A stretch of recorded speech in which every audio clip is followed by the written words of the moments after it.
ทุกดิษความเป็นอยู่ของพระของเนนประการที่สองได้ไปเยี่ยมสถานที่ของวัดวาอารามมีการก่อสร้างการเปลี่ยนแปลงการปลูกดอกปลูกดวงมีความสะอาดสะอ้านเป็นประการใดเพื่อจะได้ทำความเข้าใจกับท่านผู้ปกครองสิ่งใดที่จะช่วยกันปรับปรุงแก้ไขก็ช่วยกัน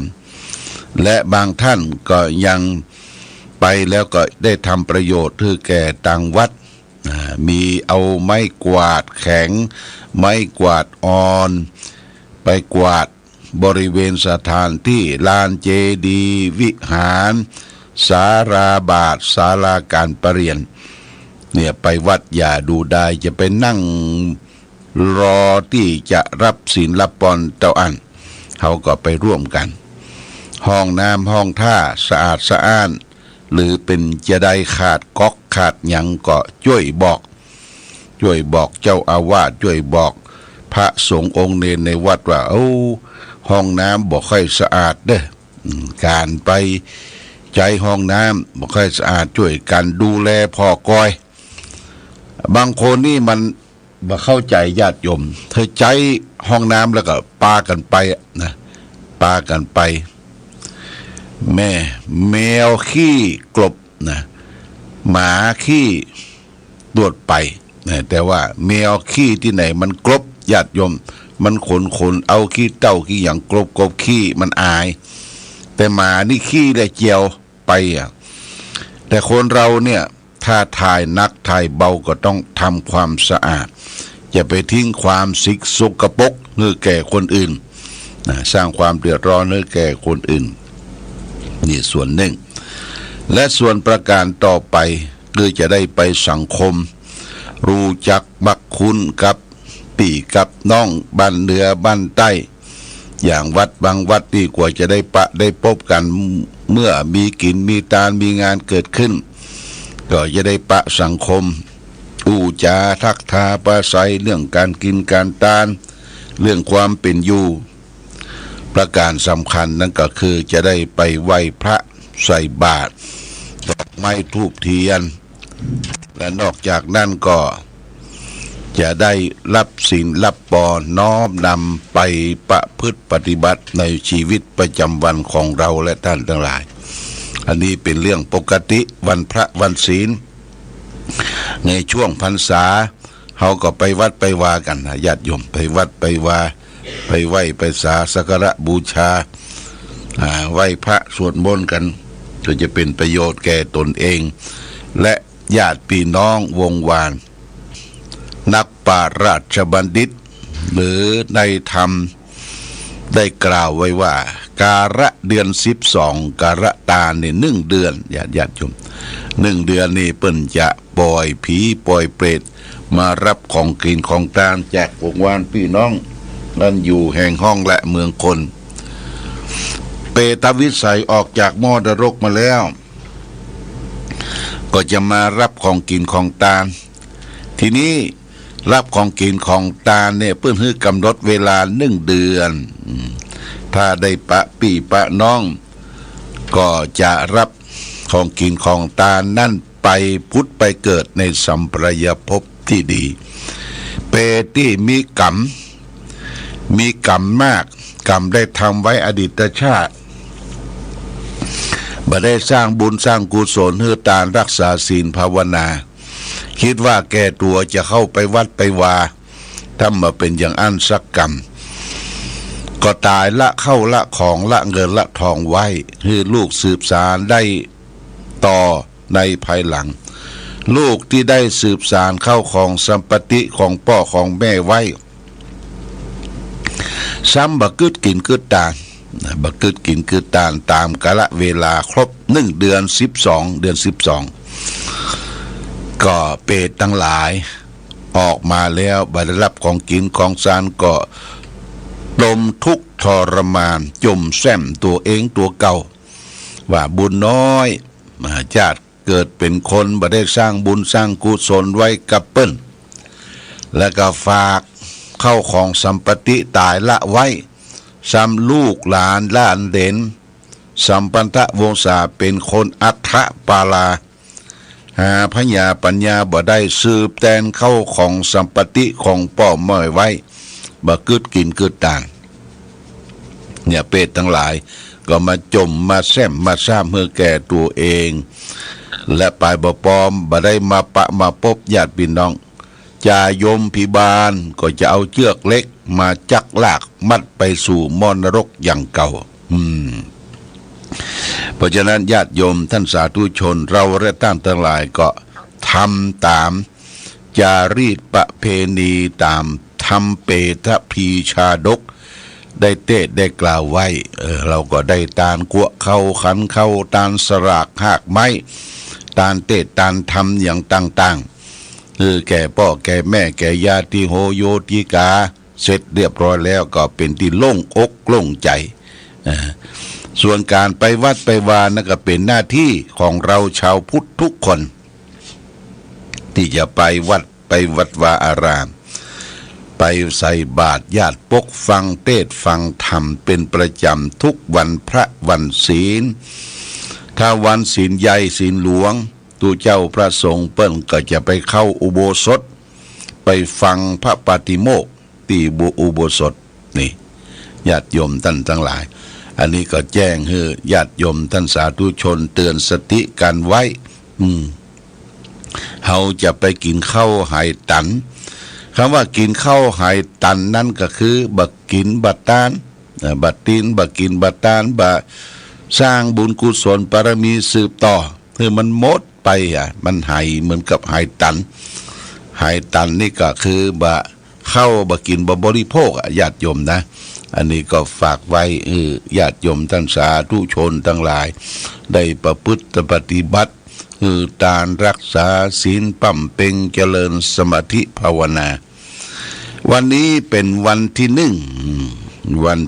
นี่ก็เป็นวันความหวัง ญาติโยม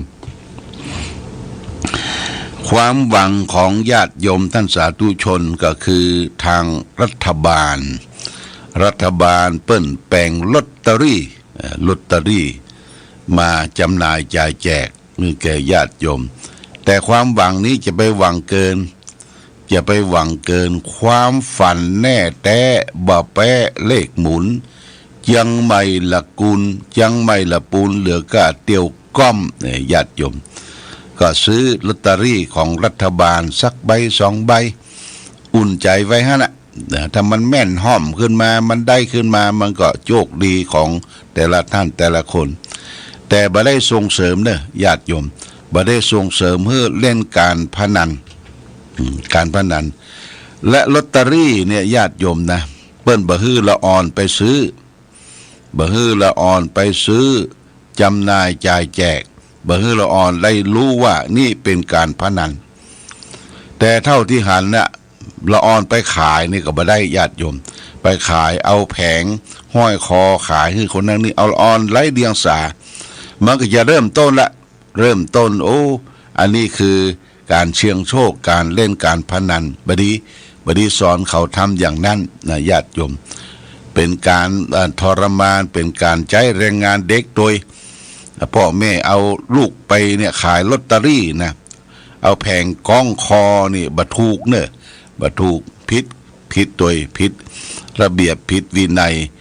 ผิดเปิ้นกล่าวช่วงจ่าว่าแม้แต่จะขายลอตเตอรี่ใกล้ๆโรงเรียนใกล้ๆสถานที่ศึกษาเปิ้นก็ห้ามขายในสถานที่การศึกษาวัดวาอารามเปิ้นก็ห้ามไปขายญาติโยมเป็นการส่งเสริมเพื่อเสี่ยงโชคอันนี้ฝากไว้วันนี้เอาธรรมะมาฝากคือการที่จะดำริออกวันนี้ฝากเรื่องกุศลสังกัปปกถากุศลสังกัปปกถาว่าด้วยความดำริที่เป็นกุศลมูล3ความดำริว่าข้อที่1เลขขัมมะสังกัปปะ ความดำริในการออกจากกามในการออกจากกามสองอภยาปาทสังกัปปะความดำริในอันไม่พยาบาทสามอวิหิงสาสังกัปปะความดำริในอันไม่เบียดเบียนทั้งสามประการเนี่ยเป็นการดำริออกจากความชั่วความเสียหายพระพุทธเจ้าตรัสไว้ในพระไตรปิฎกว่าตะโยกุศลสังกัปปะเนคขมะสังกัปโปอภยาปะสังกัปโปอวิหิงสาสังกัปโปแปลว่ากุศลสังกัปปะสามคือเนคขมะสังกัปปะหนึ่งอันพยาบาทสังกัปปะหนึ่งอวิหิงสาสังกัปปะหนึ่งนี่คือดำริออกจากกามข้อที่หนึ่งเนคขมะสังกัปปะอย่างที่เราเคยได้ยินว่าบวชเนคขมะชีพราหมณ์ญาติโยมนะเนคขมะชีพราหมณ์คือการไปบวช3 วัน 7 วันนุ่งขาวห่มขาวในเทศกาลวันพ่อวันแม่แห่งชาติในวันสำคัญในทางพระพุทธศาสนาที่เอาไปรวมกันบวชนุ่งขาวห่มขาวนั่นก็เนคขมะเนี่ยคือความดำริในการจะออกจากกามกามนี่ก็คือกามคุณ5ออกจากรูปเสียงกลิ่นรสโผฏฐัพพะที่เราติดข้องอยู่ในการดำเนินชีวิตเพื่อให้จิตใจเฮาสงบเยือกเย็นนี่คือดำริออกจากกามดำริออกจากกามไปตัดความเป็นห่วงเป็นบ่วงอย่างสัก3 วัน 5 วัน 7 วันในวัดวาอารามที่เปิ้นได้ชักนำพาไปประพฤติปฏิบัตินุ่งขาวห่มขาวดำริออกจากกามนั้นสองอภยาปาทสังกัปปะความดำริในการไม่พยาบาทจิตใจเฮานี่มันมีอยู่อย่างหนึ่งคือมักคิดพยาบาทจังคนนั่นจังคนนี้อาฆาตคนนั่นคนนี้มันบ่ถูกหูบ่ถูกตาเนี่ยมันมักมมเป็นเศร้าหมองอยู่ในจิตในใจแรงของความพยาบาทเนี่ยญาติโยมเพราะฉะนั้นจิตใจเขาเนี่ยถ้ามีแรงของพยาบาทแรงของความโลภแรงของความโกรธอยู่ในจิตใหญ่ๆคนนั้นจะบ่มีความสุขมันหวาดระแวงมันตื่นเต้นอยู่ในจิตในใจอยู่ตลอดเวลาคนที่มีความสุขใจนั่นก็คือคนที่เยือกเย็นสุขุมคัมภีรภาพดำเนินชีวิตด้วยความสุขสงบเย็นนี่คือความสุขคือดำริออกจากการบัชบายบาทแล้ว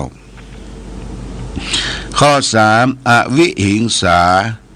อวิหิงสาสังกัปปะความดำริในอันไม่เบียดเบียน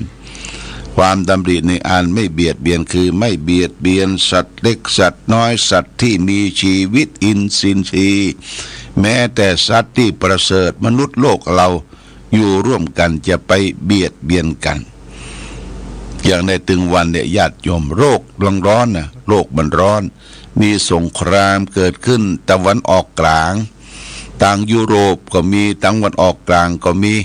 โรคราฆ่าฟันใจอาวุธประหัตประหารใจโดรน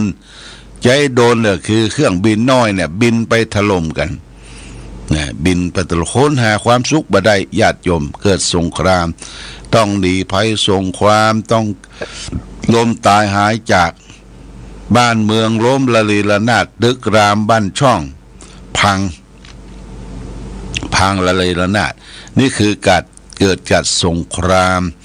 ตีแย่งชิงเอาที่เอาแดนเอาแห่งเอาโหนยิ่งแย่งชิงเอาทรัพย์สมบัติของโลกแย่งบ่อน้ำมันคือแร่ธาตุต่างๆเนี่ยแย่งชิงกันแล้วก็แม้แต่คนก็ต้องแย่งชิงเอาคนที่มีความรู้ความสามารถมาอยู่กับฝั่งตนเนี่ยเกิดสงครามเกิดขึ้นก็หาความเป็นปกติสุขไม่นี่ญาติโยมนะนี่โลกมันเดือดร้อนเมื่อโลกเดือดร้อนแล้วก็สิ่งที่จะทำให้โลกสงบเย็นก็คือหลีกเว้นพยายามออกจากความโลภความโกรธความหลงทั้งหลาย ได้เข้าใจในหลักธรรมได้เข้าใจในการดำเนินชีวิตว่าชีวิตของเฮาที่เกิดมาเนี่ยญาติโยมมันบะเตี้ยงบะแต้บะแน่มานอนมันลัดมือเดียวคำว่าลัดมือเดียวเนี่ยมันประเดียวประดาวคนเฮาก็ต้องล้มหายตายจากไปทิ้งความอะไรไว้กับโลกบางคนก็ตายไปก็ผู้คนอยู่ตั้งหลังก็เสียดายกำกึดกำอ่านเสียดายความรู้เสียดายความสามารถที่เปิ้นอยู่ในโลกใบนี้อยู่ในสังคมใบนี้บ่ควรที่จะลาละดับขันตายจากไปแต่นั่นแหละญาติโยมเขาจะบังคับบัญชาบ่คือการเกิดการแก่กรรมเจ็ดกรรมตายเกิดขึ้นบ่ได้บางคนก็รับขับไล่ใส่ทรงคนที่ทำความเดือดร้อนคือแก่บ้านแก่เมืองได้กล่าวกันว่ามันตายเสียได้ก็ดีละมันสร้างความเดือดร้อนคือแก่พ่อแก่แม่แก่สังคมเกิดมามีแต่ความเดือดร้อนวุ่นวายเนี่ยคนตายไปมีคนขับไล่ใส่ส่งก็มีจำนวนมากเพราะฉะนั้นญาติโยมโอกาสที่เขาได้เกิดเป็นมนุษย์ครั้งหนึ่งหนหนึ่งอยู่ร่วมกันในสังคมโลกเนี่ยควรสร้างสมคุณงามความดีเกิดมาทั้งทีทำดีคือได้อย่าตายทั้งทีคือได้ฝากดีเอาไว้ทำดีไว้ให้ลูกทำถูกไว้ให้หลานทำความชื่นบานไว้กับประเทศชาติบ้านเมืองของเรานั่นคือคุณงามความดีความดีอยู่ที่การกระทำกายเรียกว่ากายกรรมดีกระทำตั้งใจเรียกว่าวจีกรรมดีกระทำตั้งวาจาเรียกว่าวจีกรรมดีกระทำตั้งใจเรียกว่ามโนกรรมดีกายกรรมสามวจีกรรมสี่มโนกรรมสามนี่คือทำแต่จริงๆอย่าไปอู้บ่ได้ญาติโยมกายกรรมสามคือการประพฤติผิดทางกายบ่ฆ่าสัตว์ตัดชีวิตบ่ลักเล็กขโมยน้อยบ่ยิบฉวยโลภอำของคนอื่นบ่ประพฤติผิดในกามที่รักษามีเมียแปลงของคนอื่นเขานี่กายกรรมสามทางสุจริตวจีกรรมสี่ทางสุจริตคือบ่เป็นคนพูดเท็จพูดส่อเสียดพูดคำหยาบพูดเพ้อเจ้อเหลวไหลไร้สาระคือเป็นคนที่พูดดีทำดีคิดดีเนี่ยญาติโยมวจีกรรมสี่เนี่ยไม่พูดเท็จไม่พูดส่อเสียดไม่พูดคำหยาบไม่พูดเพ้อเจ้อเหลวไหลไร้สาระอันนี้ส่วนทางวาจากัสหับทางความชั่วทางวาจาทางจิตใจนี่ก็สำคัญบ่คิดโลภอยากได้ของคนอื่นเขาบ่คิดพยาบาทปองร้ายเขาคนอื่นเขาและเห็นชอบไปตามทำนองครองธรรมคือเห็นว่าทำดีได้ดีทำชั่วได้ชั่วญาติโยมท่านสาธุชนทั้งหลายบางคนจะอาจจะคิดก้อมคิดสั้นในใจว่าทำดีได้ดีมีที่ไหนทำชั่วได้ดีมีถมไปอันนี้เป็นคนคิดก้อมคิดตึกนะคำสอนของพระพุทธเจ้าทำดีย่อมได้ดีได้ที่ไหนคือได้ที่ใจก่อนญาติโยมเมื่อใจดีและทุกสิ่งทุกอย่างการกระทำก็ดีการคิดการอ่านทุกอย่างเป็นเรื่องของความดีทำดีได้ดีแต่ถึงวันเราไปคิดว่าคนทำร้ายทำชั่วทำขาดค้าขายของผิดกฎหมายกฎหมายบ้างกฎหมายเมืองค้าขายสัตราอาวุธครับขายยาพิษงวนสารค้าขายทั้งหลายทั้งปวงเนี่ยเปิ้นอย่างมาร่ำมาโรยเป็นความดีเฮาไปเอาความร่ำความรวยเป็นความดีบ่ได้ญาติโยมนั้นผิดหลักคำสอนในทางพระพุทธศาสนาอย่าไปคอยเปิ้นอย่าไปอิจฉาเปิ้นนะบางทีเปิ้นได้สิ่งนั้นมาอาจจะนอนบ่หลับเหมือนกับเฮาก็ได้นอนบ่หลับต้องตื่นภาวะต้องกลัวถูกจับถูกยับกลัวการยึด ทรัพย์ยึดเข้ายึดของตั้งหลายตั้งปวงสู้เฮาหาทางด้วยความซื่อสัตย์สุจริตกินร้อนนอนอุ่นและก็หาทางตามที่เฮาวักมาหาได้นี่พอใจละญาติโยมพอใจละพอใจก็คือยินดีในสิ่งที่ตนได้พอใจในสิ่งที่ตนมีคือรักของความพอดีสันโดษเป็นรักของเศรษฐกิจพอเพียงอย่างที่พระบาทสมเด็จพระเจ้าอยู่หัวรัชกาลที่9ท่านบอกว่ามนุษยชาติคนเฮาแม้แต่อยู่ในพื้นแผ่นดินไทยต้องประพฤติปฏิบัติตามหลักของเศรษฐกิจพอเพียงยินดีในสิ่งที่ตนได้พอใจในสิ่งที่ตนมีนำมาให้ความสุขความเจริญความรุ่งเรืองเพื่อจะทำให้ชีวิตเฮาอยู่ดีกินดีอยู่แต่พอดีกินแต่พอดีใจแต่พอดีอย่างนี้เป็นต้นอาละฝากหลักธรรมคำสอนขององค์พระชินวรสัมมาสัมพุทธเจ้าวันนี้เป็นวันที่1วันพรุ่งนี้วันที่2เป็นวันพระวันศีลวันพระวันศีลเป็นวันเดือน12ดับญาติโยมจาก12ดับก็จะเป็นเดือนเกียงละเดือนเกียงขึ้น15ค่ำก็จะเป็นวันออกพรรษาละญาติโยมออกพรรษาลาพระเจ้าแล้วก็จะมีงานใหญ่เนี่ยงานใหญ่ก็คืองานทอดกฐินสามัคคีการทอดสามัคคีสามัคคีกฐินสามัคคีปีนี้ทางวัดพระบาทอุดมก็จะทอดในวันที่23ตุลาคมปีนี้ได้มีการประสานงานได้รับผ้าประทานจากองค์สงฆ์องค์สมสวรีซึ่งเป็นพระราชวรชายาของพระบาทสมเด็จพระเจ้าอยู่หัวรัชกาลที่10พระองค์สมท่านประทานผ้าเนื่อแก่มอมน้องของเปิ้ลน้องของเปิ้ลแล้วก็จะได้นำผ้ามาทอดณที่วัดพระพุทธบาทอุดมเพราะฉะนั้นญาติโยมก็จะได้ร่วมด้วยช่วยกันหม่อมพึ่งจะได้ร่วมด้วยช่วยกันในการทำบุญทอดกฐินปัจจัยทั้งหลายทั้งปวงนั้นก็จะได้นำมาสร้างแปลงที่ประทับขององค์พระเจ้าตากสินกับพระเจ้าพันนเรศวรมหาราชซึ่งทั้งสองพระองค์น่ะตั้งงานประทับแล้วยังบ่เรียบร้อยดีเตื้อจะได้จิตกระจกติดประตูติดยังให้ท่านได้อยู่อย่าง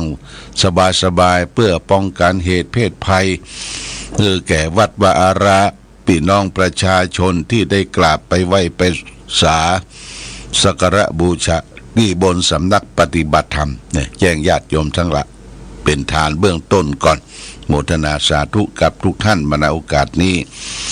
วันนี้รายการธรรมะประทีปส่องต่างต้องขอลาก่อน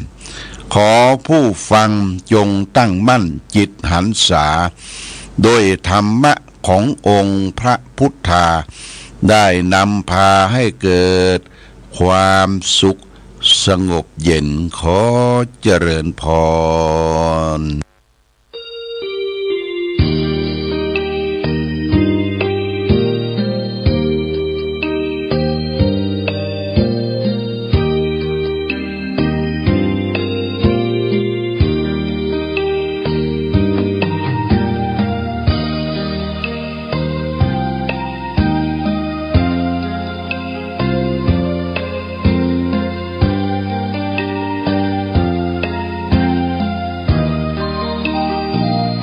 เวียงฟ้างเมืองบุญอุ่นไอ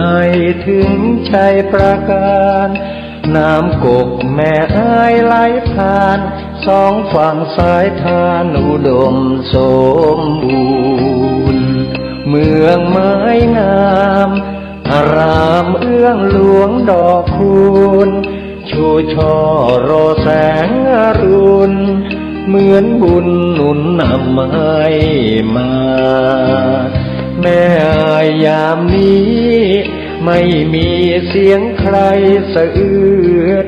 สวยสดผู้สาวงามชื่นยามยิ้มละรื่นชื่นในอุราช่างงามพร้อมผุดผ่องผิวพรรณจัญญาช้างเผือกในภูมิพัฒนาเพียงพบศบตาพาใจอาวรณ์พระเจ้าพรหมสร้างสมเวียงชัยประการสืบลูกสืบหลานเป็นตำนานเหมือนดังละครเหนื่อยยากเพียงใดทรงใส่ใจข้าราษฎรเชียงแสนแม่อายท่าตอนทรงขวาตอนร่วมเป็นธานีควรจงภูมิใจเทิดไว้เนื้อข้าวเกษาพระคุณมากล้นพันละนาสร้างเมืองมานับกว่าพันปีกอบกู้เวียงร้างสร้างวัดวิหารเจดีย์เรามีสุขทุกวันนี้เพราะพระบารมีของพระเจ้าพรหม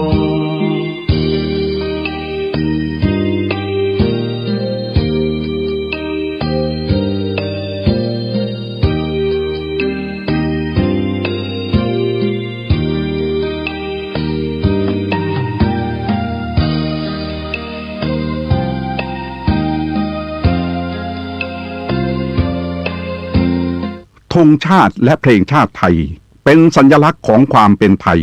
เราจงร่วมใจยืนตรงเคารพธงชาติด้วยความภาคภูมิใจในเอกราชและความเสียสละของบรรพบุรุษไทยประเทศไทยรวมและเชื้อชาติไทยเป็นประชารัฐผ้าไทยของไทยทุกส่วนอยู่ดำรงคงไว้ได้ทั้งมวลด้วยไทยล้วนหมายรักสมัครยิ่งไทยนิรักสงบแต่ถึงรบไม่กล้าเอกราชจะไม่ให้ใครคุมขีสละเลือดทุกอย่างเป็นชาติทะเลพระดวงประเทศชาติไทยทวีมีชัยชโย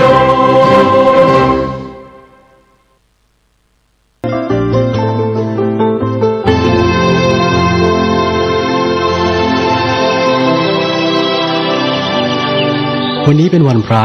ขอเรียนเชิญพุทธศาสนิกชนทุกท่านมากลั่นจิตให้ใสกลั่นใจให้เป็นบุญด้วยการให้ทานรักษาศีลและเจริญจิตภาวนาน้อมจิตให้เข้าถึงพระรัตนตรัย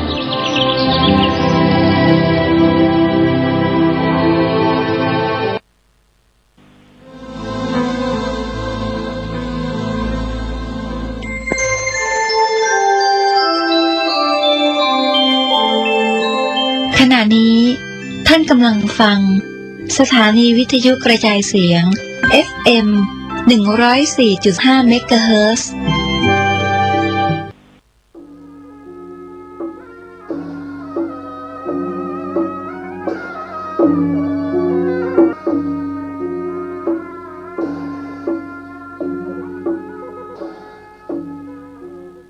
หันธรรมยังพุทธัสสะภะคะวะโตบุพพาภาคณะมะกะลังกะโลมาเสนะโมตัสสะภะคะวะโตอะระหะโตสัมมาสัมพุทธัสสะนะโมตัสสะภะคะวะโตอะระหะโตสัมมาสัมพุทธัสสะนะโมตัสสะภะคะวะโตอะระหะโตสัมมาสัมพุทธัสสะพุทธังสรณังกัจฉามิธัมมังสรณังกัจฉามิสังฆังสรณังกัจฉามิตุติยัมปิพุทธังสรณังกัจฉามิต ตุติยามปิธัมมังสรณังกัจฉามิตุติยามปิสังฆังสรณังกัจฉามิตติยามปิพุทธังสรณังกัจฉามิตติยามปิธัมมังสรณังกัจฉามิตติยามปิสังฆังสรณังกัจฉามิอิติปิโสภะคะวาอะระหังสัมมาสัมพุทโธวิชชาจารณะสัมปันโนสุขโตโลกาวิทูอนุตตโลปุริสาธรรมสารถีสัทธาเทวามนุษย์สานังพุทโธภควาติสวากขาโตภควตาธัมโมสันติติโกอากาลิโกเอหิปัสสิโกโอปนะยิโกปัจจัตตังเวทิตตโพวินยูหิติสุปฏิปันโนภะคะวะโตสาวกสังโฆอุจุปฏิปันโนภะคะวะโตสาวกสังโฆญาญาปฏิปันโนภะคะวะโตสาวกสังโฆสามิจิปฏิปันโนภะคะวะโตสาวกสังโฆญาติตังจัตตาลิปุริสายุคานิอัฏฐาปุริสาภุคลาเอสาภะคะวะโตสาวกสังโฆอาหุไนโยปาหุไนโยทักขิไนโยอัญชลิกาลนิโยอนุตตลังปุญญเขตตังโลกัสสติกราบหนึ่งกราบสองกราบสามกาเลนะธรรมัสสวนังเอตัมมังคารมุตตมังมาแล้วเนอมาแถมแล้วเสียงก้องเสียงก้องเสียงงองต่ำเข้าเสียงตุเจ้าเทศนาธรรมมาแถมแล้วมาถึงบ้านมาถึงเฮือนมาถึงในเฮือนมาถึงในมุ้งในสุดมาถึงเตาไฟมาถึงห้องน้ำมาถึงในรถมาถึงกุฏิกุฏางที่ตั้นผู้ฟังทั้งหลายเปิดวิทยุรับฟังกูเจ้าเนอ6 โมงถึง 7 โมงท่านทั้งหลายผู้รับฟังวิทยุสถานีวิทยุพระพุทธศาสนาจังหวัดเชียงใหม่ FM 96และจุดปฏิบัติการ FM 90.75 ของมูลนิธิบุญญาภรณ์วัดโสพนารามและสถานีวิทยุต่างๆเช่น วิทยุล้านนาและวิทยุแม่แจ่มตลอดถึงสถานีวิทยุต่างๆที่เปิ้นได้เปิดรับเอารายการนี้เปิดให้พ่อแม่พี่น้องทั้งหลายได้ฟังกูเจ้าตลอดถึงเสียงตามสายหมู่บ้านต่างๆวัดต่างๆที่กระจายไปทั่วบ้านทั่วเมืองมาแถมแล้วมาถึงหูถึงใจพี่น้องทั้งหลายเพื่อรับฟังคำสอนในทางพระพุทธศาสนาเพราะเป็น เป็นศาสนาของผู้รู้ ผู้ตื่นผู้เบิกบานประวัติศาสตร์ตั้งแต่พุทธศักราช1มาถึง2549บอกเคยมีประวัติศาสตร์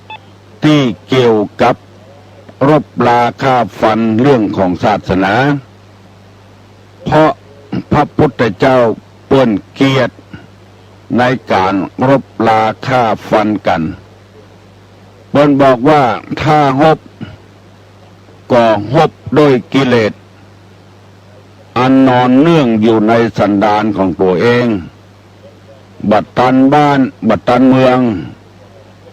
บ่โอบอ้อมอารีบ่แบ่งพรรคบ่แบ่งพวกบ่เผยแพร่พระศาสนามีแต่เผยแพร่พระธรรมคำสอนให้แต่ละคนอาบน้ำฟังธรรมปฏิบัติธรรมเพื่อให้แต่ละคนเป็นคนดี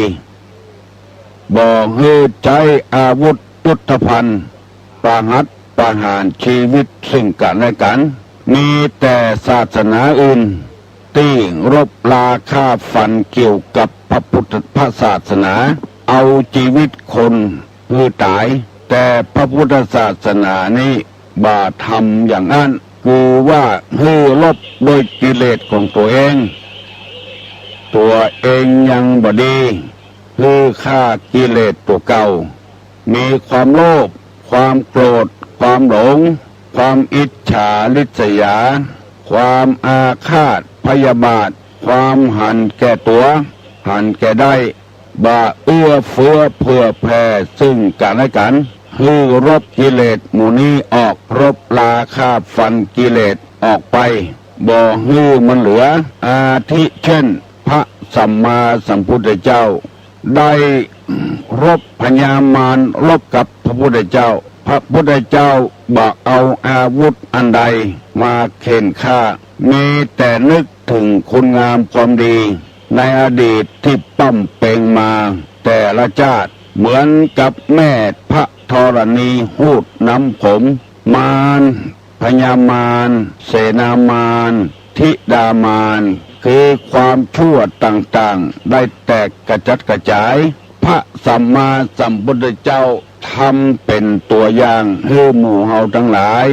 ที่เฮาจังกึดนักเครียดบ่ม่วนบ่สบายใจเพราะเฮาบ่ได้นึกถึงบุญนึกถึงบารมีที่เฮาได้สร้างมาเมตตาภาวนาจำศีลกินทานความต้องการอันใดเป็นผลสำเร็จของเฮาที่ได้ทำมาเฮาบ่ได้นึกถึงที่จะได้อย่างเดียวจะเอาอย่างเดียวเหมือนใจอย่างเดียวซึ่งธรรมชาติบอกแล้วว่ามันเป็นไปบ่ได้จะเอามะม่วงส้มมาเป็นมะม่วงหวานเอาลำไยธรรมดามาเป็นลำไยกะโหลกเอาเป็ดมาเป็นไก่เอาไก่มาเป็นเป็ดซึ่งมันฝืนธรรมชาติอุปมาฉันใดคนเฮาถ้าฝืนธรรมชาติก็ต้องตุกอกตุกใจต้องเครียดต้องแค้นจะไปไหว้วอนเทวบุตรเทวดาพระอินทร์พระพรหมพญายมราชตนใดตนหนึ่งมันเนรมิตคือมันเป็นไปบ่ได้คือมันเป็นไปธรรมชาติพระพุทธเจ้าเปิ้นบ่ได้ประกาศว่าพระองค์ทรงสร้างสิ่งต่างๆในโลกนี้งัวควายช้างม้ามันเกิดตามธรรมชาติคนก็เกิดตามธรรมชาติบ่ได้เนรมิตพระองค์ทรงบอกว่าพ่อเฮาแม่เฮาเป็นผู้สร้างเฮาแต่ดวงจิตดวงใจเท่านั้นที่เป็นของเฮาเกิดมาภาวะชาติใดไปอยู่ที่ใดก็ย่อมเป็นของเฮาตลอดเวลาอย่างอื่นนั้นเป็นของธรรมชาติสร้างมาหมดเฮาบังคับบ่ได้อันใดที่สร้างจะต้องสร้างให้มันดีๆอันบ่ดีบ่ดักบ่ต้องสร้างขึ้นมามันวุ่นวายกับบ้านกับเมือง เสียบดายหมู่นี้เป็นต้นพระพุทธเจ้าบัดได้สร้างคนแต่บัดได้สร้างโลกแต่พระพุทธเจ้าว่าธรรมชาติมันสร้างขึ้นมาเองของที่สร้างมาแล้วต้องสร้างดีๆ ให้ใจได้ให้มีสาระประโยชน์ของบัดดีใจบัดได้สร้างขึ้นมาธรรมชาติมันสร้างกันเองบ่มีเทวบุตรเทวดาได้สร้างเชื่อพระสัมมาสัมพุทธเจ้าแล้วเฮาจะได้อยู่เย็นเป็นสุขมีความสุขบานหวั่นใจส่วนมากที่มันบ่มีความสุขบานหวั่นใจก็เพราะเหตุว่าเฮาบ่ได้นำเอาพระธรรมคำสอนมาปฏิบัติกันฟังหนึ่งเก่าถึงเวลาใจบ่ได้เอามาใจโคตรในการเกลียดในการโลภอำกับกันนับถือพระพุทธศาสนาแต่บ่ได้ใจอาฆาตแค้นฟ้องกันไปฟ้องกันมาจนหาความสุขบานหวานใจบ่ได้พ่อออกแม่ออกพระพุทธเจ้าได้สอนให้คนมีความอ่อนน้อมเคารพยำเกรงเขาจะสังเกตว่าในหัวในวังบอกว่าพระบรมวงศานุวงศ์องค์ใดได้ใจธรรมะคำสอนในทางพุทธศาสนาแต่ละองค์มีกิริยามารยาทเรียบร้อยบากกระดกกระดากบักกระดกกระดากมีอ่อนน้อมอู้จ่าหวานเหมือนกันหมดเพราะฉะนั้นวันนี้ตุลุงจะได้นำเอาธรรมที่ว่าลักษณะของคนที่คนที่เจียมตนคือหมายความว่าบ่ฮื้อโป้นคนอื่นฮื้อเต้าใดเต้ากันเพราะศาสนานี้ได้ทำลายลัทธิต่างๆในประเทศอินเดียที่ถือเป็นพรรคเป็นพวกแบ่งเป็นชั้นเป็นวรรณะต่างๆให้มีความเสมอกันเพราะความอ่อนน้อมเจียมตนเคารพยำเกรงซึ่งกันและกันได้นำเอามาเสนอให้ท่านผู้ฟังแล้วมีอยู่11 ข้อ 1. ใจอ่อนน้อม 2. มีความเจียมตน 3. บ่ถือตัว 4. บ่ยิ่งยะโส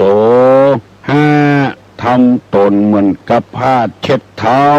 6. ทำตนเหมือนกับโคเข่าขาด 7. ทำตนดุดงู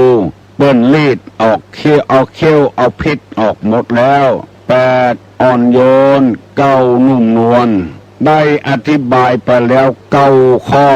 ยังเหลือแถม2 ข้อข้อ10กับข้อ11วันนี้จะได้ต่อให้พี่น้องทั้งหลายฟัง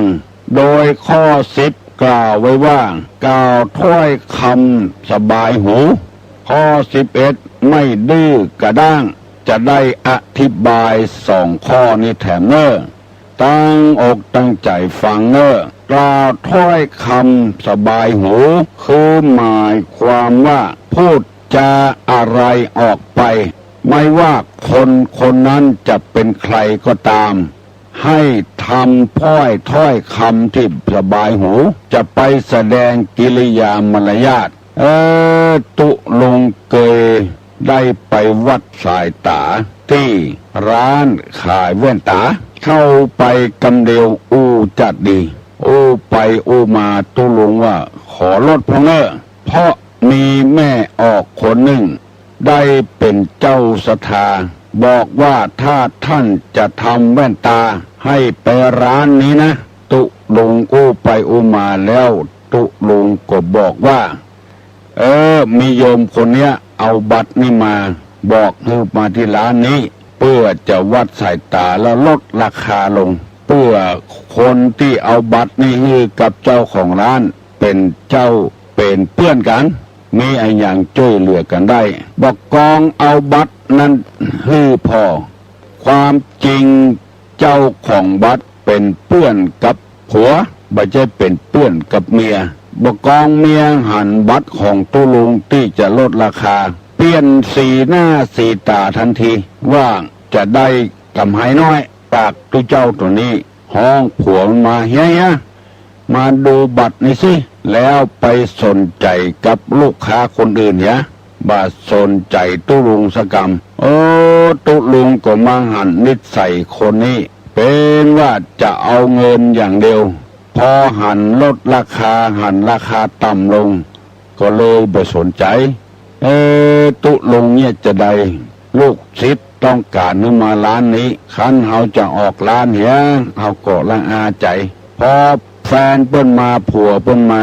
อู้ไปอู้มาก็เลยตกลงทำอย่างเสียบ่ได้ตั้งแต่วันนั้นเป็นต้นมาตุลุงก็เลยบ่ไปรบกวนเปิ้นตาฮอดบ่เดียวลูกศิษย์เปิ้นบอกว่า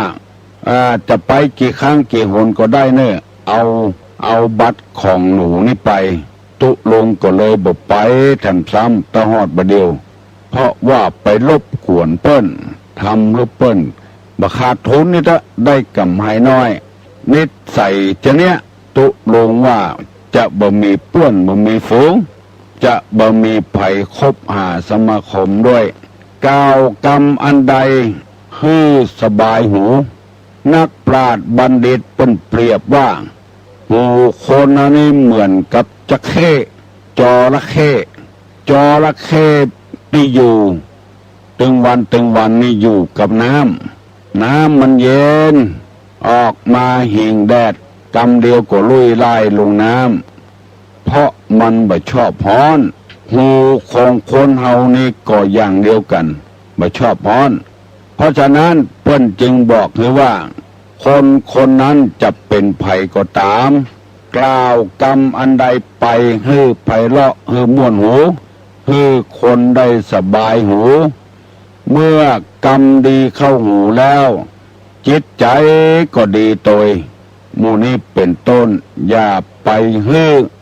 ละคายหูคนอื่นผัวอู้กับเมียก็อู้ม่วนจะไปอู้สัตว์จะไปอู้ขว้างเมียอู้กับผัวก็เช่นเดียวกันให้เข้าหูพยายามปรับปรุงได้ปรับปรุงได้ถ้าปรับปรุงบ่ได้เข้าหูไปแล้วมันเครียดมันแค้นกรรมอันใดดีว่ากรรมอันใดบ่ดีว่าพยายามสร้างสรรค์เลือกเหียก่อนบางกรรมนี่ฟังแล้วมันบ่สบายหูบอกว่าคนนั้นจะเป็นตุเจ้าหลวงก็ดีเป็นตุเจ้าน้อยก็ดีเป็นขโยมเป็นเนนน้อยอุปถากครูบาอาจารย์พยายามกล่าวกำอู้ที่มีนุ่มนวลฟังแล้วมันถูกใจบ่ฮื้อผิดหูไปแล้วคนเฮามันหัวใจห้อยที่เดียวกันฟังแล้วฮื้อมันสบายหูเป็นครูบาอาจารย์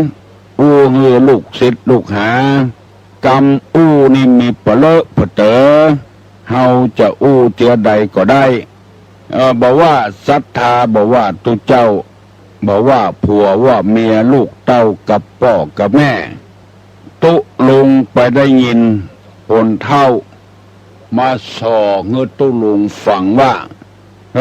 วันนี้บักใครม่วนใจเนอตุลุงเป็นยังไงโดนลูกด่าหัวกำเดียวกว่าเนออยู่บัดดายลูกจะมาด่าป่อนี่ด่าแม่นี่บักใครมี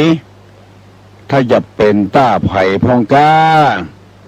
เป็นต้าเฮาอู้บ่ถูกหูก้าเปิ้นเกิดใจได้ก็มีพ่องมันมิ่งนะตุลุงมิ่งว่าจะได้ได้ว่าไปว่าไผ่กระบูฟังกรรมลูกเป็นหมูกี่คนดีบดีกูจะขายครอบขายครัวนี่กินอย่างหมดบ่เฮือได้ไผ่สืบไผ่ทรายสักคนแล้วก็ว่าบ่อยตัวว่าเลิงตัวอู้กำไดก็ว่าจะขายกินอย่างหมดลูกก็โอ๊ตบ่ได้ก็บอกว่าขายยังมาขายไอ้เท่ากูอยู่ตึงวันนี้ไปเจ้าหวังซื้อผงคูสูรู้อีเตะก็โคตรให้ลูกมาสอให้ตุลุงฟังตุลุงก็ว่าโอ้มันเป็นเจอี้ลูก ว่าก็ว่าดังเหียพี่น้องเพื่อนบ้านใกล้เฮือนเคียงได้ยินเขาใส่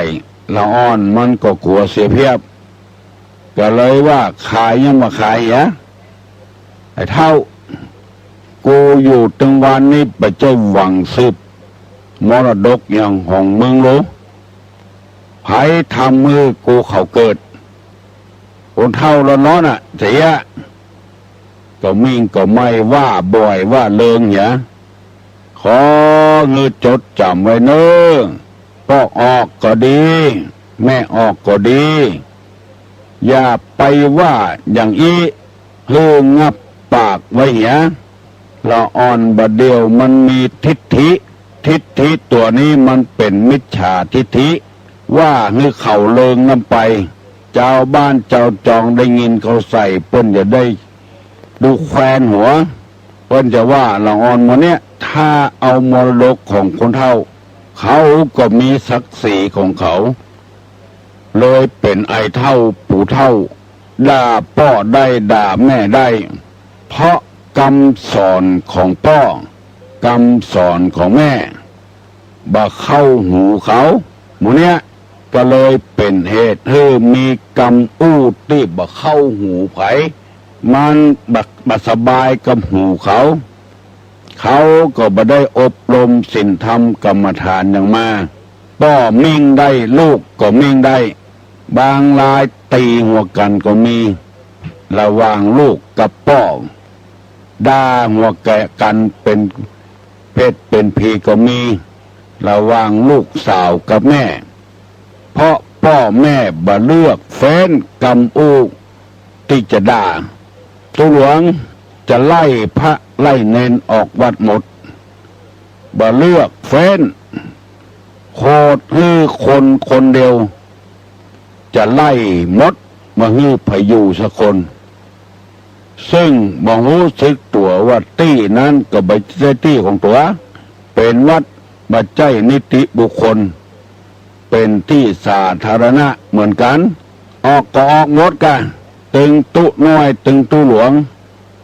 มันเป็นที่สาธารณะบ่ใช่เป็นที่ของนิติบุคคลคนใดคนหนึ่งระวังเน้อกำอู้กำจ๋าว่าอย่างลงไปเพื่อพิจารณาเหียก่อนคิดเสียก่อนแล้วค่อยถามตรองเนื้อความก่อนตอบตรวจตาให้รอบคอบก่อนทำได้ฝากได้ฝังธรรมะจริยธรรมข้อนี้ไว้ให้พี่น้องทั้งหลายที่เปิ้นมาฟังตุลุงนักถ่ายทอดลงในอินเทอร์เน็ตไปถึงต่างประเทศไปถึงต่างจังหวัดเช่นจังหวัดน่านได้รายงานให้ตุลุงฟังว่า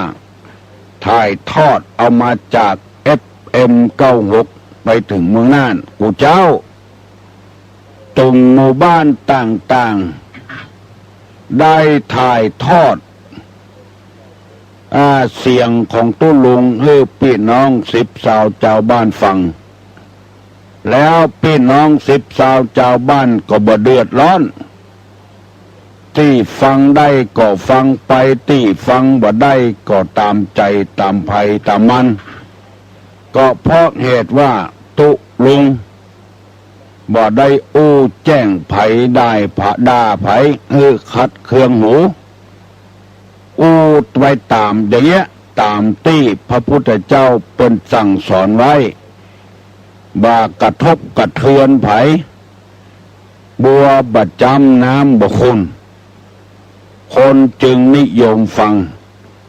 อันนี้บ่ใช่ว่ามายกย่องตัวเก่าว่าเป็นคนอู้ม่วนจ่าหวานก็บ่ใช่เอามาอุปมามาเปรียบเทียบบางองค์กำหูกำจ่าดีแต่กำอู้ก็ดีแต่ว่าอู้เร็วลำไปอู้ไวลำไปฟังบ่ทันบางคนกำหูดีแต่กำอู้ดีแต่เสียงบ่ชัดเจนเสียงบ่ไพเราะออกหูดังพ่องเสียงแป๊บพ่อง บางคนก็ไปกระทบกระเทือนคนอื่นหมู่เนี้ยจึงบ่ใครมีไผ่นิยมที่นิยมตุลุงก็เพราะเหตุว่าตุลุงควายอู้ควายจ้าไพเราะจับใจจะว่าอวดว่าตุลุงอวดตัวก็ตามใจเถอะการปกครองระบอบประชาธิปไตยเฮาจะวิจารณ์กันอย่างก็วิจารณ์ได้แต่ขออย่าไปวิจารณ์เบื้องบนที่คนเคารพนับถือกันนอกจากจะบ่ได้ผลแล้วยังบ่พอเปิ้นจะจังเฮาแถมเปิ้นจะโคตรให้เฮาแถมบอกว่าเบื้องบนนั้นจะเป็น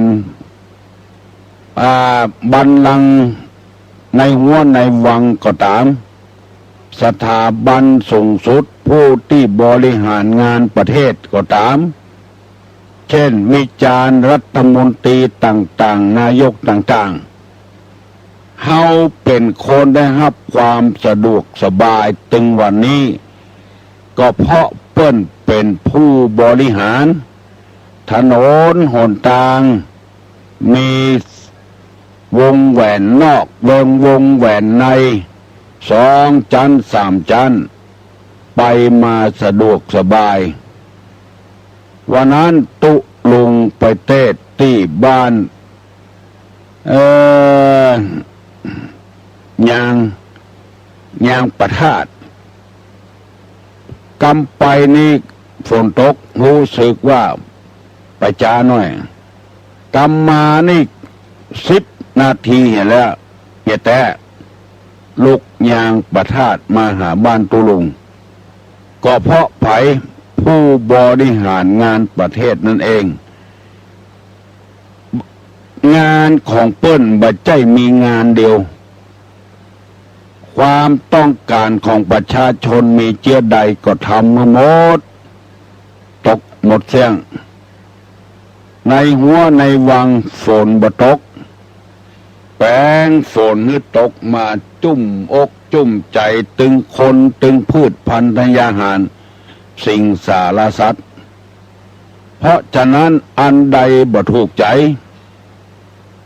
ก็พยายามอดกันเอาไว้งานที่เปิ้นทำบ่ใช่มีงานเดียวมีหลายงานด้วยกันเอาละเนอะพี่น้องผู้ฟังทั้งหลายมาเดี๋ยวนี้6 โมงป่ายแล้วไผยังบ่ตื่นตื่นอย่าเนอะลุกอย่าเนอะวันนี้วันจันทร์จะต้องออกบ้านไปเนี่ยเวียกเนี่ยการลุกเนอะลุกเนอะลุกเนอะลุกเนอะฮัลโหลสวัสดีการจ้าดูเจ้านี่อย่างพ่อเจ้าขออู้สักหน่อยเหรอใครอู้ตัวเจ้าอู้มาแล้วตัวเราอู้เรื่องสมบัติกันนะข้าเจ้าแต่ว่าน่ะจะเป็นข้าเจ้าตัวอย่างแล้วมีวิทยุหน่อยเหรอจ้าข้าเจ้าจะเป็นข้าเจ้าตัวอย่างนี้เนาะข้าเจ้าเลยแยกแม่สมบัติให้ลูกข้าเจ้าบอกว่าจะให้เราอ่อนเขามาให้เราเขาแจ้งเงานะข้าเจ้าว่าขอไว้อย่างสมบัติกันเนี่ยขอแม่ต้องไปเข้าไปขอเขาเพื่อเราอ่อนเขาอะค่ะถ้าขอเพราะว่าแม่สิถ้าขอไปจะไปคัดฝังอนาคตเขายังอีกอ่ะเขาจะบอกเขาจะอยู่เป็นตัวอย่างคนเท่าแม่ไปเลยสบายใจตัวว่าใจตัวว่าสบายใจกว่าเจ้าสบายใจกันสบายใจนะถ้าเอาเขาเอาไปทำอาหารติดเขาก็ตัวดีจ้ะเจ้าหาในหูคำวัดดีแล้วเป็นแม่ตัวอย่างเขาไม่อย่างดูอ่ะเขาไปจังหวัดเนี่ยไอ้อย่างก็ไม่ใช่ระดูน่ะง้อเขาจะอุดเนี่ยเจ้าอาจารย์นะเจ้าเจริญพรเจ้า เออ เดือน12เพลงนี่เนอะพอออกแม่ออกวัดดอยสุเทพเพิ่นจะกินกล้วยสลากวัดพระนอนขอนม่วงเพิ่นจะกินกล้วยสลากแล้วก็วัด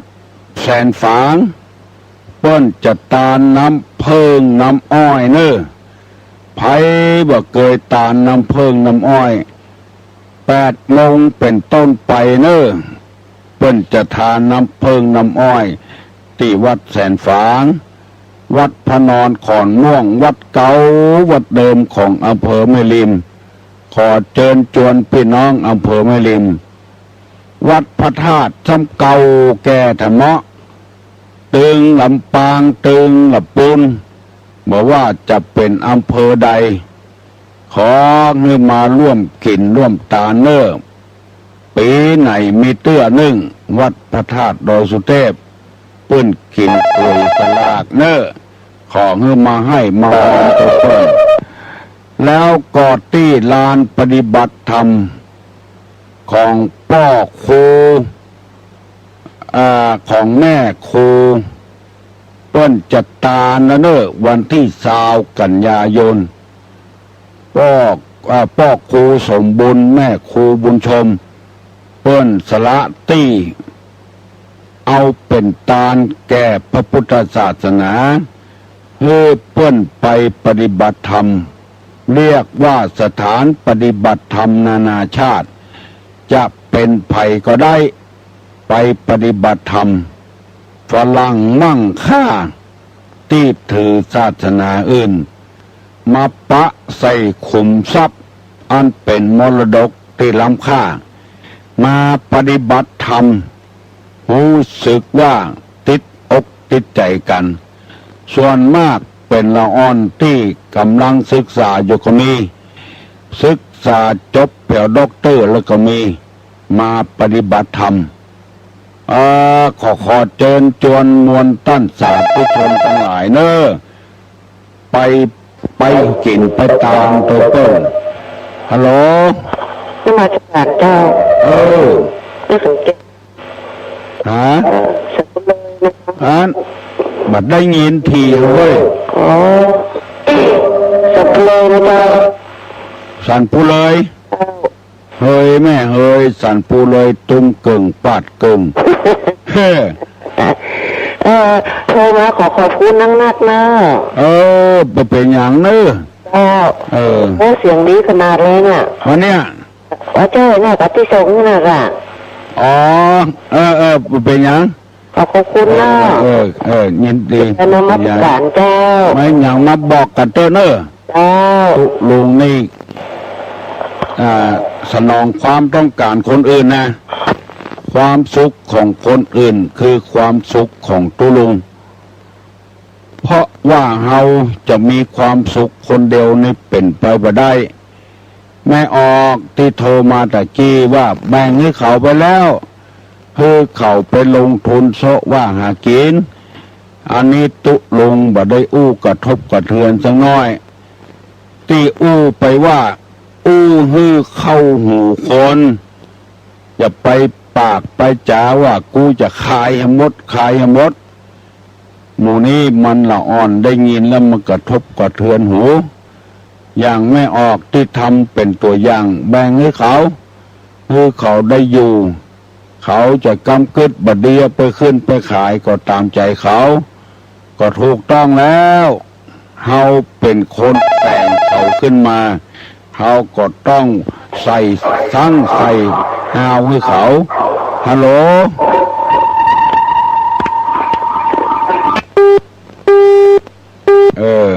การมันดังโอนี่นะตุลุงจะปิดทันทีเนอะเพราะว่าคนฟังหลายคนมาบอกนะตุลุงว่าเปิ้นตั้งใจฟังอยู่นักแล้วไปได้ยินเสียงโออาเปิ้นรำคาญเปิ้นบ่ม่วนตุลุงก็บ่ม่วนตัวเปิ้นตุลุงก็ทำตามสัญญานั้นแล้วแต่ก่อนเคยฟังเอาจนโอมันเย็นก่อนมาเดียวบ่ได้ละการโวว่าแล้วก็จะปิดละ เพราะว่าคนเปิ้นฟัง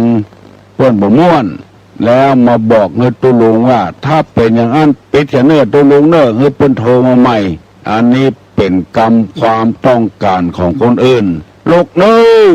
ไผ่ยังมาลูกแค่เนื้อฟังไปโดยรับไปโดยไผ่ว่าสักเตื้อเฮามีเวลาอู้กันเมินอยู่เน้อดอยสุเทพเน้อพันนอนขอนม่วงวัดแสนฝางเพิ่นจะกินสลากตามน้ำเพิงน้ำอ้อยฮัลโหลครับไปสาถามปัญหาครับ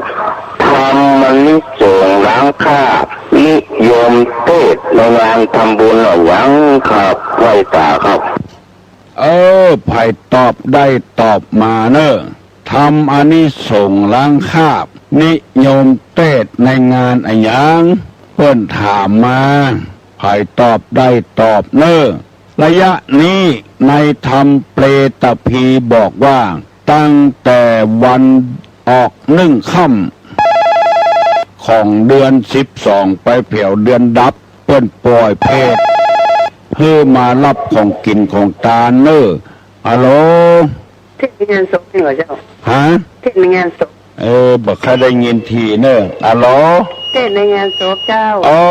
เทศในงานศพเจ้าพอเอาศพไปแล้วก็เทศเนาะเจ้าล้างคราบยินดีเนอะเจ้านุโมทนาเจ้า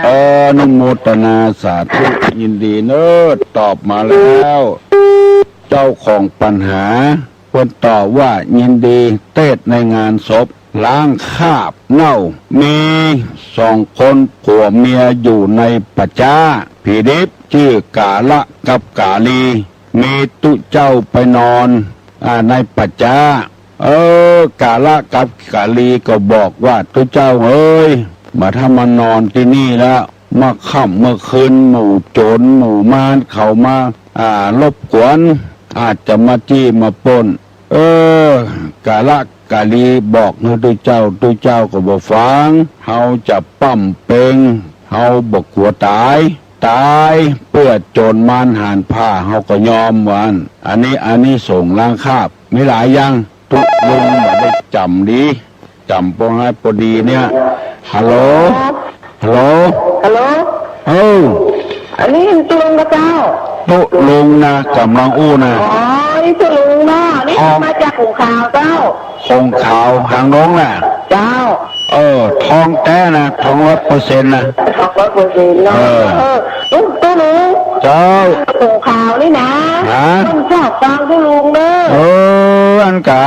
เจ้าทางลุงนะยินดีเนอะเจ้าตุลุงเจ้าทางตะติดนักหงขาวนะก็ชอบฟังตุลุงก็ท้อปฏิบัติวัดนะปฏิบไหนปฏิบัติหงขาวนะที่รู้ปฏิบัติที่ต้องออกว่ากะ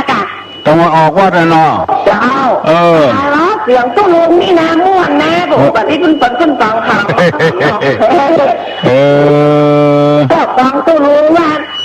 ยินดีเนอะน่าเสียตุลุงว่ารับเจ็บขาของเองก็เจ็บขาของเจ็บถือหัวใจเจ็บผีใครได้คาถากะเจ้าอุอากะสะเนาะเจ้าอุอากะสะ4 กำเนอะเอาเป่าใส่น้ำช่วยหน้าตบหัวถึงวันเนอะได้เป็นเศรษฐีแน่ๆเลยแน่เลยเนาะตุลุงกับเป่าถึงวันเนาะอุอากะสะ1คือมันอุทานะสัมปทา2ได้สตางค์มาแล้วจะไปใจจ่ายสุรุ่ยสุร่ายอารักขะสัมปทา3คบคนที่คบคนดีๆเอาหาสตางค์มาใส่บ้านใส่จองเรียกว่ากัลยาณมิตรตาข้อที่4เรียกว่าสัมมาชีวิตาเข้าใจยังคือหากินตามชอบธรรมผิดบ่ฮือผิดกฎหมายบ้านกฎหมายเมืองลอยเนอะ เจ้า ไม่ออกรวยเนอะ เจ้า บอกแม่ติ๊บตัวเนอะ เจ้า แม่ติ๊บคงขาว บอกคือเปิ้นตัวอุอากัดสาอินเนอร์เจริญพรโอ้แตะไผ่ข้าได้กระถาคือเป่าลงใส่น้ำบยนั่นน้ำตกนั่นแล้วก็เอาใจลูกหน้าลูกตาตบหัวฮัลโหล นมัสการเจ้า ดีใจหมดเลย โอ้ดีใจแหละ เจ้า โอ้ม่วนเนอ มันก็ โอ้ ฝน เมื่อ ต สุ ก ด จุ่มเย็นด้วยเนาะ สุดท้ายมาลู่ คนใดก็ใครมือเนาะ เจ้า ปีหน้าแก้ไขทำไมเฮ้ย เจ้ามันได้ไปได้หันได้ก็เอาแล้วเนาะ ได้ยินได้ฟังเนาะ ยินได้ฟัง โอ้พี่น้องตังดงประคอยลูกหลานมาช่วยกัน ได้มาพ่องไม่ได้มาพ่องก็ได้บุญเท่ากันนะเนาะ ตรงใจแล้วเนาะ เอาแต่ว่าอิดเลย ยิดนะแกเนาะ โอ้ นะ บ่ายสองมานอนแองแมงเลยจนพอ6 โมงพุ่นเจ็บแอวนั่งนักลูก ลูกมาเมื่อเจ้านี่ก็ยังอิดอยู่น้อยนะ เจ้าพยายามพักผ่อนใน โอ้ วันนี้ ว่าหายบดีบ่มัน อยู่มันก็ เจ้า มาบดีบ่ได้มานั่งอู้นี่เฮ้ยอิดเนาะเขาหาเอาออกซิเจนใส่หูดังแล้วก็มาเนี่ย แต่ว่าก็มีในรถเลยแต่ว่าก็มีในรถท่านนะ อันกะ ออกเจนยินในรถออกซิเจนนะ จ้า เอาติดกะไปไหนถึงเอาติดลูกนั่งในรถก็สูบหูดังไปเนาะธรรมาดบ่ได้เว้ย เอ็นดู บ่เป็นหยังนี่อินดูก็ฟังทำเด้อ คือปากม่วนจ่าหวานตีดตุนาว่านั่นน่ะเนาะ ตะกี้ละเจ้า เจ้า บุญรักษาเนอะ เจ้าแก่นมัสการเจ้า แก้วนาประคอยใต้หลานขิ้นตุลุง ขอขอบคุณพี่น้องที่มาร่วมตุลุงตะวาเนอะโอ้แผ่ห้วยละห้วยปูปุ่นฟังไปจะไปเม็ดแจมแล้วก่อนเลยเอาของชำร่วยของแจกคือเปิ้นไปกองห้วยละได้ไปลาบหมู่อื่นลุ่มเข้ามาแล้ววุ่นวายแล้วบางคนก็ได้บางคนก็บ่ได้จะไปเสียอกเสียใจอย่างเนอะมากินมาตานเอาบุญเปาะเชื่อบักกี่วันก็ปุดละแต่น้ำจิตน้ำใจนี่แบบปุดง่ายๆอะโหลนมัสการเจ้าตะวันได้ไปจุดตุลุงสกรรมนะตะวันเนี่ยไม่ได้ไปสกรรมไปปฏิบัติธรรมวัดพระสิงห์เหียตังเจ้าไปปฏิบัติปาโมกวัดพระสิงห์เจ้าวันนี้ยังปฏิบัติธรรมปฏิบัติธรรมนะเนาะอาทิตย์ตอนเช้าแล้วก็เดือนที่2ก็มาหาตุลุงที่วัดตุลุงตกลงว่าเดือนกันยานี่เอาวันที่อย่างเดียวเจ้าวันที่9นั่นก็หาเจ้าไว้ก่อนเนาะจะได้ตุลุงจะประกาศทำกรรมเนาะเจ้าจะได้ไปประสานกับผู้สูงอายุออกมาประสาทกันนะเจ้าเจ้าถ้าบักเก้ากับ16ก็ทันเนาะถ้าบักเก้ากับ16นะเจ้าเนาะเจ้านมัสการเจ้าเจริญพรได้มาก็บ่เป็นหยังบ่ได้มาก็บ่เป็นหยังเฮาประชาธิปไตยลูกที่ได้มาบ่ได้อันหยังสักอย่างก็ไปโคตรไปเกลียดเนอะเฮามากินด้วยกันตานด้วยกันจะไปจุ่มไปซ้ำหยังฮัลโหลขอถามปัญหาหน่อยเนอะเรือน3น้ำ4นี่เรือน3นี่คือเรือนอย่างพ่องเฮือน3เรือน3เรือน3น้ำ4คือไอ้อย่างป้องน้ำ4มีน้ำอย่างเฮือนกินเฮือน3นี่นะเฮือนอยู่เฮือนไฟเฮือนผมตะกอนเพิ่นว่านะแม่ยิงคนใดปฏิบัติเฮือนได้เฮือน3อย่างคือเฮือนอยู่เฮือนไฟเฮือนผมเฮือนอยู่ก็สะอาดเฮือนไฟก็หมดจดเป็นถ้วยเป็นจอนก็ดีค่าที่ใบมันจบตึกมันไม่จบฮัลโหลน้องต่อกันแล้วกันด้วยลุงเฮือน3เฮือนอยู่เฮือนไฟเฮือนผมแล้วน้ำ4น้ำอย่างน้ำกินน้ำใจน้ำต้นจูนไม่ถูกหัวแหละตะกอนพวกนั้นต้มปูน ประเดี๋ยวนี้เปิ้นเปลี่ยนธรรมะ เปลี่ยนเป็นอย่างกัน น้ำกินน้ำใจ น้ำใจน้ำกานเปิ้นเปลี่ยนน้ำต้นปูนออกแล้วเพราะบ่มีไผกินมากละน้ำกินน้ำใจ น้ำใจ น้ำกานจำไว้เนอะน้องเนอะ เปล่า น้ำกินน้ำใจน้ำใจน้ำใสนะน้ำใจ ใจ น้ำใจ น้ำใจคนเทา น่ะแล้วก็น้ำกาน เปล่า 4 อย่างเนาะ เปล่า น้ำเงิน3น้ำ4ไม่ยิงคนใดมีเงิน3น้ำ4อันนะควรเลือกมาเป็นคู่ครอง เอามาทำพันธุ์ได้เอามาได้ต่ำห้านคาราโอเกะนะ อย่าไปเอามา พองนะตัวลุงนะ อยากพองอ่ะ เอามาเป็นพันเอามาทำพันเนอะมาได้ความลูกเกิดมาก็มีประโยชน์อย่างสิอย่าง วันนี้ปางมองมีเขาคำถามยังทำอยู่กับหมูเนาะโมเนอร์แต่กี้เปิ้นก็ตอบไปแล้ว เอาเทศในงานปางมองนี่เป็นถามปัญหาธรรมะธรรมะสูงเท่านั้นงานอวมงคลมงคลกับอวมงคลเจริญพรเนอะเจริญพรอยู่ดีมีสุขเนอะขอบบุญคุณพี่น้องทั้งหลายมาไกลแต่ไก่ว่าเพียวห้วยละปุ่นแม่แก้วเป็นหัวหน้าบ่โลบ่ได้จกเบอร์สักกามเป็นว่าจะไปบ้านแม่แจมอยู่ไปเหรอก่อนฮัลโหลครับไว้จะถามปัญหาหลวงเจ้าพ่อครับทำอันนี้ส่งสลากกับพัดนิยมเทศในงานอะไรยังครับมันบอกอยู่แล้วไผ่ก็ตอบได้เอาเนอะไผ่ตอบได้ตอบมาเนอะอันนี้ส่งสลากกับพัดเทศในงานอะไรยังไผ่ได้ตอบมาเนอะวันที่20 กันยาเนอะพ่อบุญแม่ครูบุญชมเปิ้นจัดการสถานปฏิบัติธรรมนานาชาติขอให้พี่น้องทั้งหลายไปร่วมบุญร่วมกุศลด้วยเปิ้นเนอะสร้างอาคารเสี่ยงเป็น100-200 ล้านบรณาประเดียวนะไปจมจอบต้นตุ้นมันดีกับเปิ้นบำรุงพระพุทธศาสนาฮัลโหลใจเจ้าเป็นเหลืมจ้ะเลยอ่ะ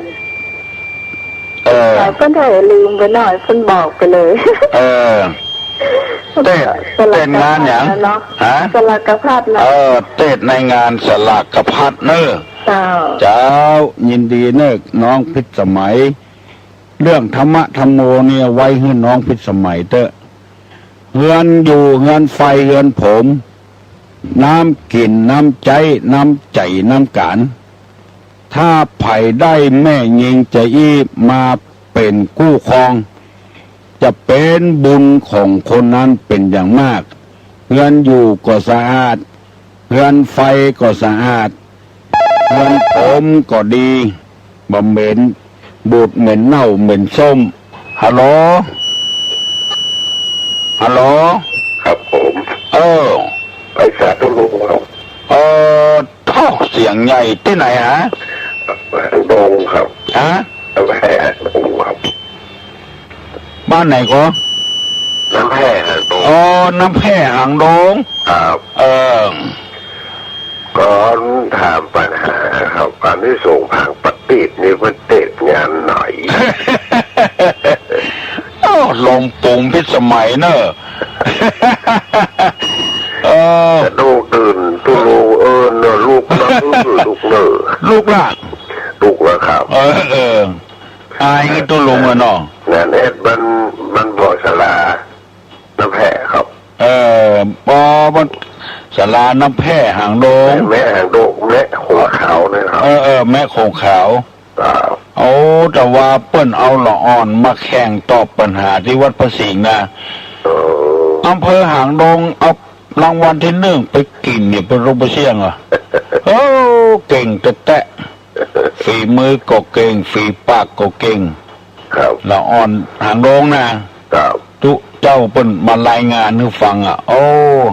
หางโดงเก่งนะหลวงพ่อเฮ้ยตอนนั้นผมไปแปะใจอบตสุรินทร์พูดว่าพูดไปที่วัดตุลุงอะไรอ่ะครับโอ้จักกันกันเนาะก็หานั้นตุลุงเนาะปัดแต่งร่องคนเดียวปุ่นนี่เนาะแต่งร่องตานนะครับร่องมีใครก็โอ้ปัดแต่งคนเดียวใส่อังกาอย่างลูกโอ้เมื่อไรให้ปังออกกำลังกายไปด้วย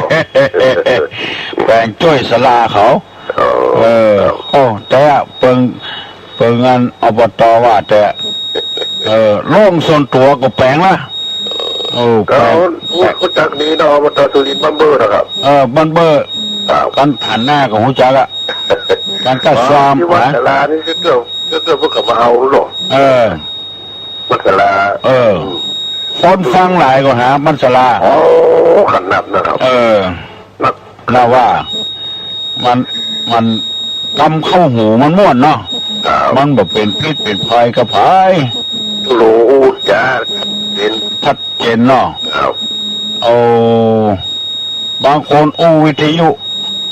ส่งกันส่งโทรศัพท์มากำเดียวปกจังทุกลุงเป็นชั่วโมงเปิ้นประจังเนาะไม่จ้าคือถูกหูคนหางโดงนี่มันเก่งตอบปัญหาหางโดงที่หนึ่งไปกินติ๊กวันอาทิตย์แล้วก็เมื่อตัวลุงน้อยๆเนี่ยหางโดงเนี่ยเอาคนตุ้ยมาแข่งที่สนามกีฬาเนี่ยงานฤดูหนาวเอาใส่ล้อมาดังอัดดังได้ที่สองอยู่นะล้อเจ้าไอ้สาวเจ้าตอบปัญหาไอ้ตะกี้อันนี้ส่งผ่านมาติดเดือนนี้เปงอะจ้าเดือนนี้เปงเนาะถูกต้องแล้วเนอะเอาถึงว่านะลมปุ่มน้องพิษสมัยนะมันเข้าทางพอดีเดือนนี้เปงโลเบิ้นตามอันนี้ส่งผ่าพระติดแม่กาไข่ลูก5 ตัวไหลล่องน้ำพอถึงเดือนนี้มาเปิ้นแปลงตีนกาอันนี้ส่งของแม่กาที่ไข่มีลูก5 ตัวไหลล่องน้ำงัวเอาไปเลี้ยงพ่องไก่เอาไปเลี้ยงพ่องเนี่ยตนแรกเรียกว่ากากุสันทะได้ชื่อตามไก่เนี่ยโกนาบมนะก็ได้ชื่อตามแม่โคเนี่ยอันนี้ส่งพาติดเปิ้นจะได้เตดว่าอย่างอันตามไข่งัวกาตามไข่ควายกาได้นี่ส่งต่อใดน้ำมันบ่หงอันนี้ส่งต่อใดเน้นบางองค์เตดบ่ถูกเฮ้ย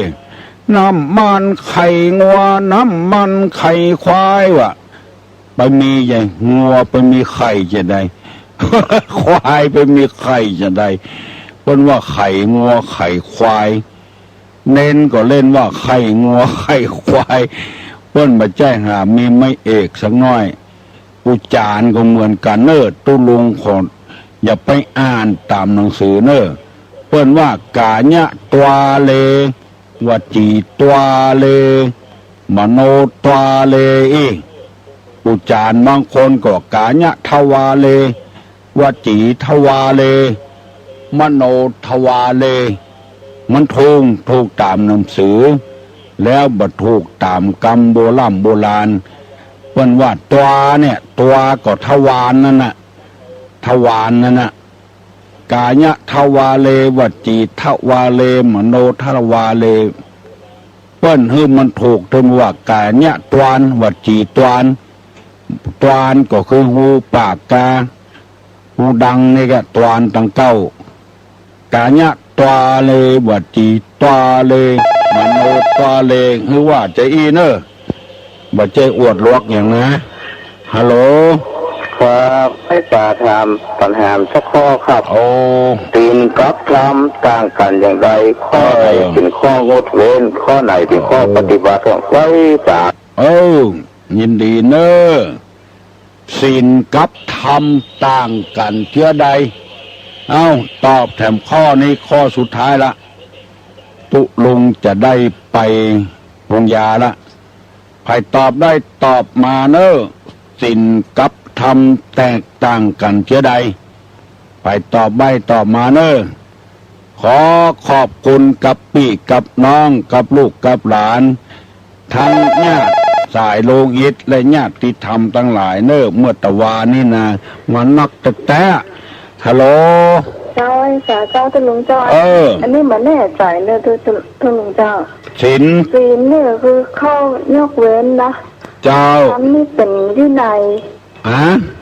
ทำนี่เป็นวินัยอ๋อนี่ผิดไปละที่ผิดไปละทำนี่เป็นอย่างทำนี่มันแน่ใจเจ้าไม่ใช่ศีลนี่เป็นข้องดเว้นงดเว้นแต่ทำนี่มันแน่ใจเจ้าตุลุงเป็นกรรมเอาใบก่อนเนาะทำคือคำอย่างอ้อพระธรรมคือทำคือทำพระวินัยที่ต้องปฏิบัติใช่เป็นใช่ศีลกับวินัยอันเดียวกันพระธรรมคือคำอย่างอ้อคำสั่งสอนก่อนโอ้อันเนี้ยก็ถูกต้องแล้ว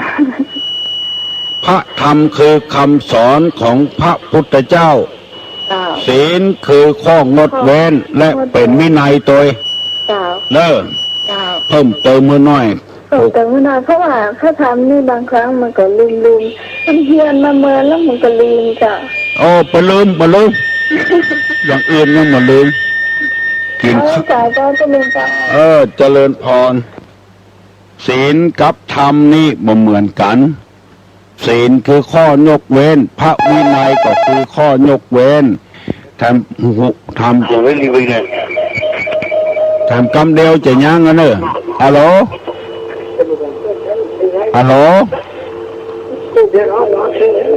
หนึ่งฮัลโหลสองฮัลโหลสองเกิงฮัลโหล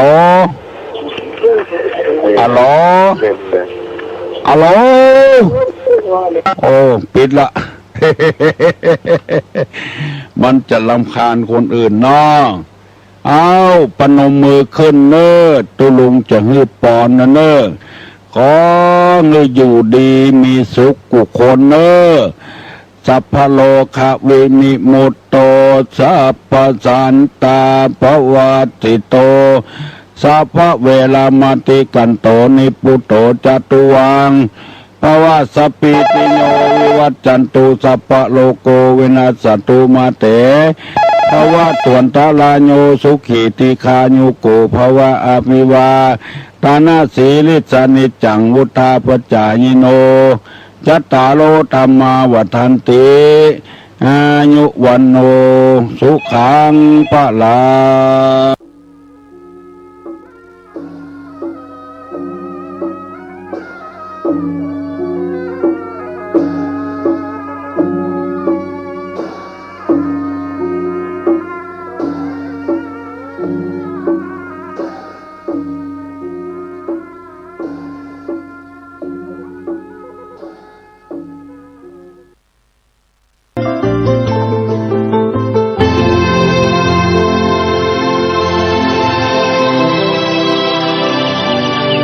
วันนี้เป็นวันพระขอเรียนเชิญพุทธศาสนิกชนทุกท่านมากลั่นจิตให้ใสกลั่นใจให้เป็นบุญด้วยการให้ทานรักษาศีลและเจริญจิตภาวนาน้อมจิตให้เข้าถึงพระรัตนตรัย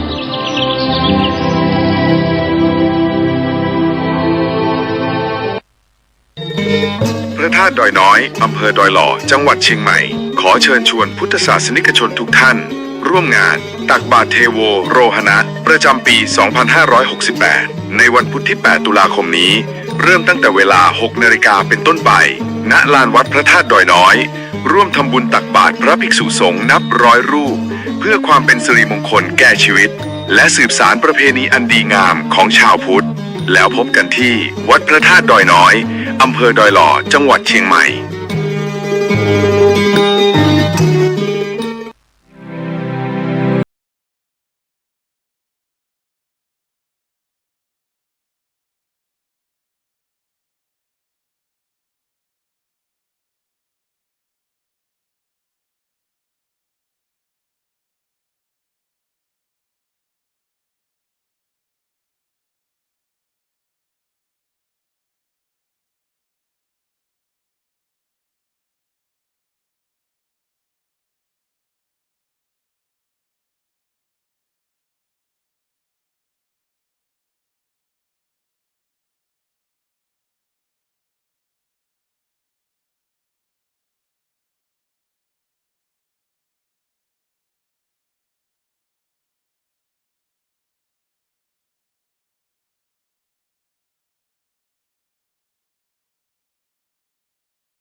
ข่าวสารเพื่อการประชาสัมพันธ์ขอเชิญชวนผู้ใจบุญใจกุศลร่วมทำบุญทอดผ้าป่าสามัคคีประจำปีพุทธศักราช 2568 เพื่อบูรณะวิหารปูพื้นกระเบื้องไวนิลตารางเม็ด